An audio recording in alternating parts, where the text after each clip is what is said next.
पारस पारस का मैं हाथ मांगता हूँ आपसे। मैं किसी का बॉडीगार्ड हूँ। मीर बेजाद शाह की इकलौती बेटी है वो, और इस वक्त उसकी जान खतरे में है। ज़फ़र, मुझे बताओ, क्या जॉब करते हो जिसकी वजह से तुम्हारी जान को खतरा है? बस तुम मेरे साथ वालों को नुकसान पहुंचाना छोड़ दो। अगले साल ये सीट मैं तुम्हें गिफ्ट करूंगा।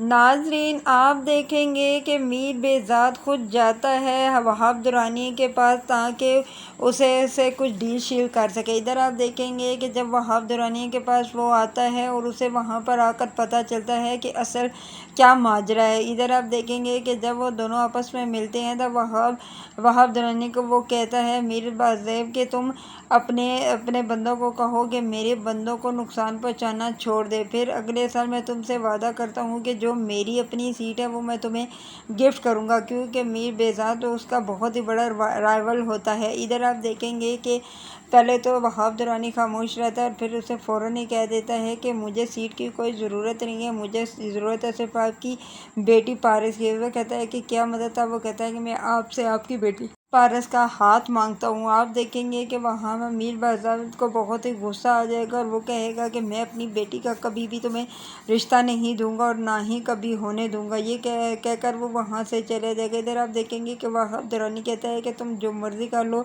मैं तुम्हारी शादी करूँगा तो सिर्फ पारस से ही करूँगा, इसके अलावा मैं शादी किसी से भी नहीं करूँगा। इधर आप देखेंगे कि वो इधर आप देखेंगे मीर बेजाद जब घर वापस आता है तो वो परेशान हो जाता है और कहता है कि मुझे अपनी बेटी की और सिक्योरिटी बढ़ानी पड़ेगी, क्योंकि जो कुछ ये हो रहा है मुझे लगता है कि आगे भी फिर कोई और मुश्किल ना खड़ी हो जाए। इधर दूसरी तरफ आप ये भी देखेंगे कि वहाँ से वहाँ जावियार से उसकी बहन पूछती है कि तुम्हें किस चीज़ का डर है, तुम्हारी ज़िंदगी पर किसका खौफ है छाया हुआ है। तब वो कहता है कि तुम कौन सी जो नौकरी करती हो। तब उसे बताता है कि मैं एक बॉडीगार्ड की नौकरी करता हूँ और मीर बेजाद की एक इकलौती बेटी है जिसके साथ मुझे 24 घंटे रहना होगा।